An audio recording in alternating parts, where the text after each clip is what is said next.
JovitaLate is very angry. She is so royally pissed. I mean, she's so steaming. She's hotter than a can of Tapatio sauce on top of a burrito. She is ready to put a tamale down this person's throat because she's so angry.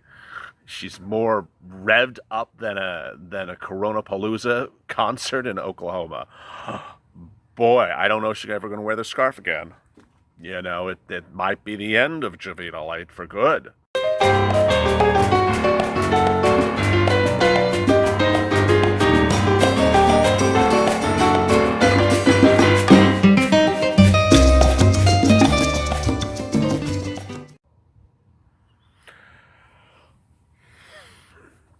And this is JovitaLate. Okay, so you wondering what the hell is he talking about? If you're new to this channel, this is the moment in which you think everything goes off the rails, and it really does. Thanks for tuning in. This is JovitaLate. As always, like and subscribe to this channel and drop your comments below because I know you have some. And they might be answered if JovitaLate doesn't block you in tomorrow's video. And coming up, I don't know what's coming up. Probably the end of civilization. But let me get right to it. This is going to be a little bit of rant, a little bit of raise, and a lot more. If you're new to JovitaLate, she gives you the rules and regulations in the game of SBA, where the goalpost moves faster than the MLB contract negotiations. JovitaLate is the ultimate arbiter of how to do things and how not to do things. And when the SBA website went open last Monday, it was the laughing joke of this channel. Because if you're new to this channel, JovitaLate had appeared before a congressional hearing in the House and had said how wonderful the SBA EIDL process has been, and we were all like, what is she talking about? And she said she was going to reopen the portal, and we're like, yeah, right, like 5 years from now. Well, sure enough, Monday morning, I had to stop everything because then suddenly the portal was open. It was like, okay, honey, you all tricked us and shocked us. And the portal was open, and suddenly everything was working really, really, really well. People were getting grant money within 24 hours. And sure enough, every single sister and their brother and their YouTube's brother and mother was making a channel about how great the EIDL process was. And I was like, I want to take the scarf and put it around your neck and pull tightly because, hey, you're just jumping on the bandwagon this week and saying the process is good. It's not good. I have viewers who have not gotten EIDL money since March or April.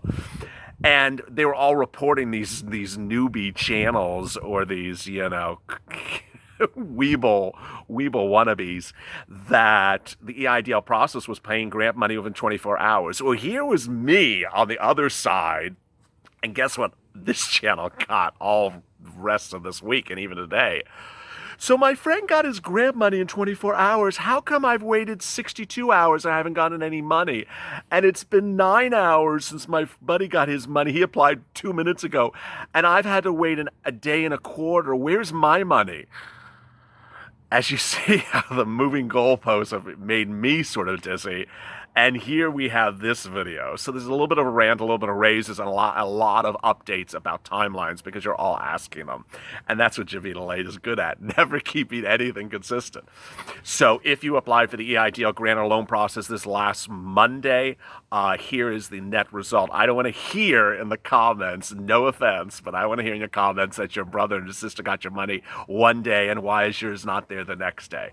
Because Jovita's just all over the place. So some people are getting grant before loan, some are getting loan before grant, who applied last Monday. Why? I don't know. When? I don't know. That's just what's happening this week. If you don't know the EIDL process, things literally change every 2 days, sometimes every 2 hours. When the agricultural portal went open on May, everyone got funded EIDL grant and loan money within 24 hours. That applied on Monday. But by Friday, people who applied on Friday got nothing for 3.5 weeks.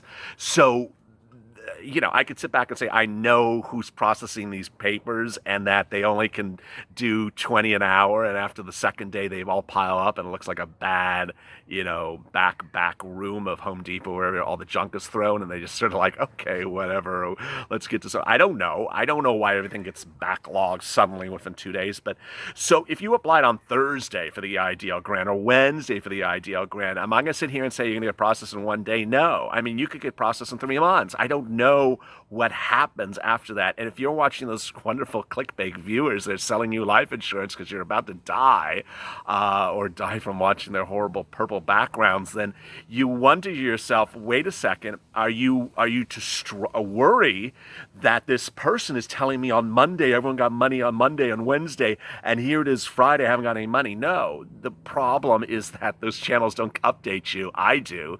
And what I'm telling you is the following. It just all changes. So don't worry that you may have applied on Tuesday, you haven't heard anything, now it's Monday, or you got grant, you haven't got a loan, you got a loan, you have a grant. Don't worry. Don't worry. I will tell you when there's a vortex, and the fact that it's a 24-hour waiting time is not a vortex. Vortexes, this channel came to fruition because people applied on March 30th or March 31st or April 8th, and they hadn't earned anything for weeks, let alone months, not hours. So there you go. So processing times for new applicants from June, from last week, is just all over the place. And I do not want you to listen to some now outdated video from last week with a tacky purple background that told you're getting money in 24 hours. Please don't. The situation's changing. That's why we do this stuff, and they just sell you life insurance. As to people who applied in May, who were non-agricultural but applied to the agricultural portal, here's an important facet, because I saw it in one of the comments. It's really quite interesting. Those who applied in May are now being treated, as you know, for the non-agricultural people, with the non-agricultural people as of last Monday, the new portal. So if you applied for ag, you were not ag, you're being treated with the new group. Well, I had one viewer who got that denial from May because he was not ag, and he applied when it was ag, agricultural. I'm abbreviating it, ag. It's not another word, it's not some LA lingo. And he got denied because he was not ag. So then what happened was he did a reconsideration because he's watched my reconsideration videos, and now he's in the reconsideration process. I said, oh my God, that's really strange. And so I don't think that might be a unique situation. I think it may have happened with a lot of viewers. So if you applied during the ag period of May and you were not ag and you're somehow in reconsideration, you need to call SBA right away, because they are putting you into the normal applicants now. You should no longer be in denial or reconsideration, whatever you would call it, from the March group. Next, a lot of viewers are asking me what this strange email is. It's the grant. So there's an email that you get from SBA that says, hi, please verify your information for the reconsideration advance. Yeah, I don't buy her scars and I don't write her English. It makes absolutely no sense grammatically. You're not doing a reconsideration of anything. You just filed for the application last week. What are you reconsidering? And what is the advance of the reconsideration? The words don't match. Chavita, where'd you go to? She went to the post office. I shouldn't say that. She doesn't speak very clear English. Whoever writes these portals doesn't really speak very good English either. So that is the invitation to get your grant money. Some of you are taking offense and says, how dare you not ask me to re-verify my information? I just gave you my information on Monday. Where's my grant money? It's only been 4 hours. Why are you asking me to reconfirm it again? I just gave it to you. So that's the way she does things. I can't. Don't take offense to her asking you for more stuff. That's what SBA does. And don't think they're doing it for you because you did something wrong. A lot of viewers are thinking there's something they inherently did wrong, that they're getting this reconfirmed information. I just gave you my information. Why are you asking for my information again? They want you to verify it's correct. So that is that for that grant money. I had one viewer, I read a comment just literally minutes before I sat down here, and it was very disconcerting. I got to share it with you. She said it was it's very emotionally difficult watching the recordings now where I talk about the viewers who applied last week and are getting money within 24 hours or 2 days or 3 days, where she has been waiting since March and has not seen a penny, and she's facing evictions. And she says emotionally trying. I feel for you. I know there are other viewers with you that are having that same problem. Some are having different amounts of problems. Some are having enormous problems. Some viewers have seen nothing through this process of EIDL since March. And in reporting what's happening now, I don't want you to lose faith. I don't want you to lose hope. Every single day, this channel details someone who got out of a vortex, and a very bad vortex. I had ones today that were real estate brokers that finally got approved. I got people who have been with me since day one of this channel and got everything. Got $150,000 loan. I got a $1,000 grant or $2,000 grant.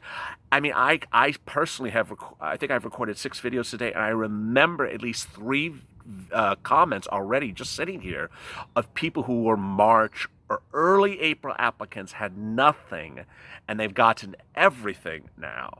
So please do not lose hope. And that was one of the things that people really, when this channel launched, if you've been since the very beginning, there was a video I did about 7 days in where I talked about how bad the traffic was. It was plummeting. Then we had gone straight up, straight up, straight up, and then went straight down. It turned out it was the algorithm, by the way. But I said, hey, if you're not tuning in, I won't be back. It wasn't, I didn't say it like that. I didn't threaten anything, but I said I won't be back. And then people said, no, it's not so much also the content you're delivering, it's also the motivation. That a lot of viewers had no one motivating them to call SBA 5 times a week or 10 times a week. No one motivating them to stay on top. No one explaining to them the difficulty of the problem of erupting. No one explaining to them how to navigate through all the problems.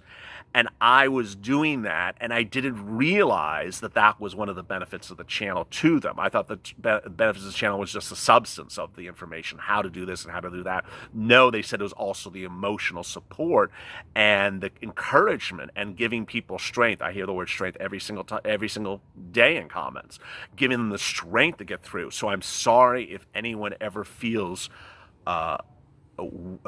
exhausted, defeated, or annihilated, or at wit's end. Please do not. And please type what you think in the comments. Because believe it or not, typing those comments helps get it out of the system. And believe it or not, when you type those comments, other viewers see it and they respond back to you. The wonderfulness of this community is that unlike Twitter or Facebook or Instagram, where people will tar and feather you if your scarf is the wrong color, here this community is very, very nice. There's only an occasional person that's mean, and I blocked 2 today, and you know who you are. Or maybe you don't know who you are, but your comments will no longer be seen. But, you know, it's a very, very nice community. And so dropping comments helps people share with one another their experiences. I not only mention them on camera, but, you know, other people help you. So that's that. Then here comes my rant. So I have some rant. You can rant. I can rant as well. So here we go. In the second stimulus check videos, I knew, because this is not the first time we've been doing second stimulus check videos. We've done them since day one. But I know that second stimulus check videos bring in a lot of non-EIDL viewers. So these can include some people who are W-2 employees. Someone said, do you get paid by Macy's to keep on mentioning Macy's? No, I'm just using an example. I do not get paid by Macy's. I mean, I would have a better scarf than this if I was. But so they said, I knew that in doing the second stimulus check, it pulls in viewers who are not business owners, because EIDL is clearly a business owner situation. You're applying for a grant or loan because you're a business owner. You want a loan because it helps your business. You want a grant because it helps your business. I understand when you do second stimulus check videos, it brings in other people. Well, there have been some people, I mean very few, I mean almost 1% of the comments or 2% of the comments, where the people says, just give me money and I'll use the money however I want to use it. And I've seen it happen a few times. Just give me money, federal government, not me. It's the federal government they're referring to, or the states. Just states, just give me money and I'll use the money how I want to use it. I just need money. You don't need to be telling me what I'm using my money for. Just give me money and I'll use it. I have a comment about that. And my comment is the following. I want you, if you're a viewer of this channel, to be focused on how the politics of stimulus works and how parties view one another. It is currently the landscape that no federal agency really wants to just give you free money for any free purpose that you want to use it for.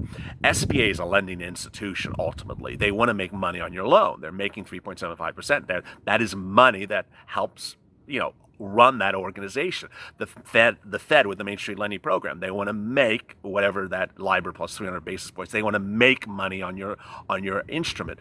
When Democrats, and what you see what I'm doing, I'm trying not to be political in this commentary. When Democrats and Republicans propose second stimulus check packages, they want the money to do certain things for parts of the economy.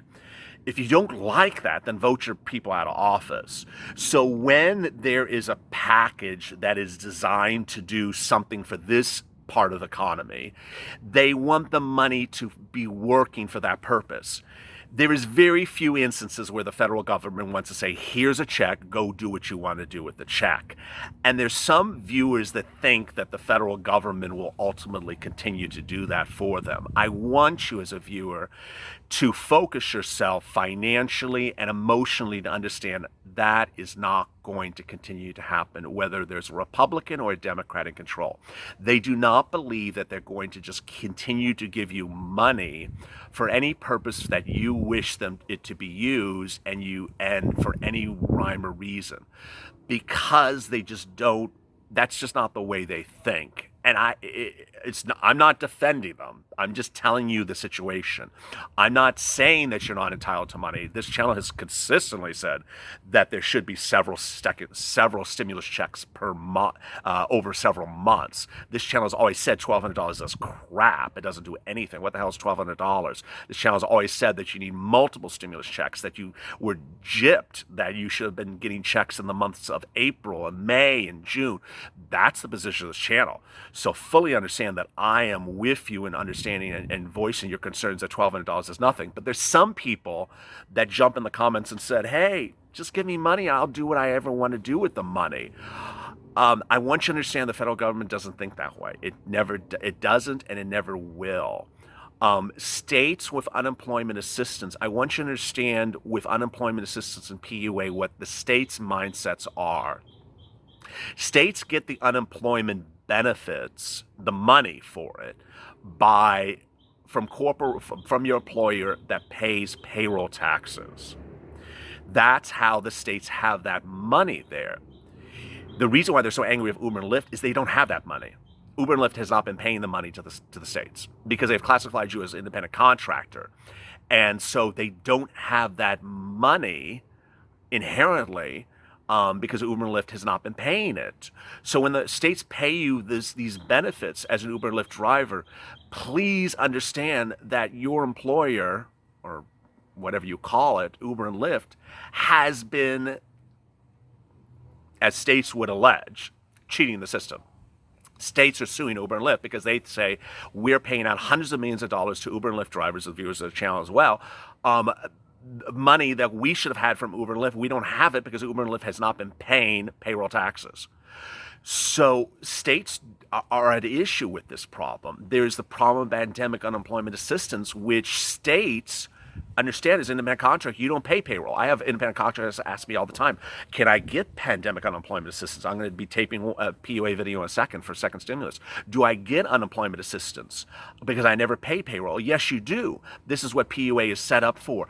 But it's that sort of contrast that, hey, you're getting PUA as an independent contractor, you've never paid payroll taxes. So understand the government doesn't want to just give you money as an open forum, and they don't have a reason where that money is going. And so we did a video earlier today, and boy, the commentary is just off the chain. I will apologize, and in recording that video, I perhaps was not clear enough in the statements that there was a tax deduction that was being proposed for anyone that spent at least $100 in an entire year. And people kept on coming in and saying, I'm not going to spend $4,000. I thought I had made it clear it was up to $4,000 or a ceiling of $4,000, but the entry amount was $100. Everyone spends $100 in gas every year. Everyone spends $100 in gas. Some people spend $100 in gas a week if they have an SUV. So everyone spends $100 in gas. And this program proposes to give you half of that money back. That you, if you were a W-2, would never get that money back. It's an incredible thing for people who don't have the ability to get that money back. As a business owner or as a Uber or Lyft driver, yes, your gas is normally deducted from your income. But if you're a W-2 employee that works at Macy's, and I'm being paid by Macy's, you can't get money back for the money you spend on gas. You have to spend money on gas to go to do things. You're going to spend money on gas. But if you have to go and visit your grandparents or your sister, your daughter, and drive 40 minutes for Thanksgiving, and you spend round trip $75 in gas, normally you just spend $75 in gas and you're not getting a penny back from it. Well, this program would pay you half of that money back, half of 75, which is 35 plus 2 plus something like that. Pay it back to you. And people came in the comments and said, how dare them do that? I will spend money the way I want to spend it. Well, there you go. Federal government doesn't inherently want to just give you a check. That was tied to the concept of, getting people back on the road, spending money on gas, spending money on transportation. And if, it is what it is. And so I'm not proposing this legislation. I am not your elected official. And so if you don't like the proposal, don't trash the reporter, please.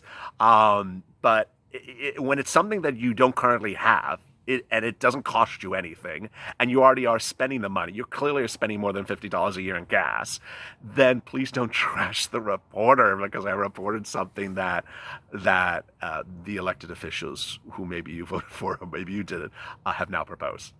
So JovitaLate was supposed to be on holiday, but instead she came back wrapped with a scarf to do a little bit of ranting, a little bit of raving. There is an EIDL video today on Grant. There's one on loan. For those of you who are my OGs of the DCs and are still stuck, stay with it. Contact your senators, contact your congressman, and contact Chavita. Oh, and as to that one viewer, boy, I left all the best for last. There was one viewer who emailed JovitaLate 48 times to ask her where her $10,000 grant was, or the remainder of her $10,000 grant. And JovitaLate went off on that person and said she's blocking her. Please don't do that. I mean, ultimately, this is a public official. Have some respect to the public official, the Honorable JovitaLate. But 48 emails asking for the remainder $9,000 you're not going to get. I mean, you can do what you want, but that's not the spirit of this channel. And maybe it's the spirit somewhere else. But if you have questions in today's video, which I'm sure you do, drop them in comments below and may answer them in tomorrow's recording. As always, CFLA for more.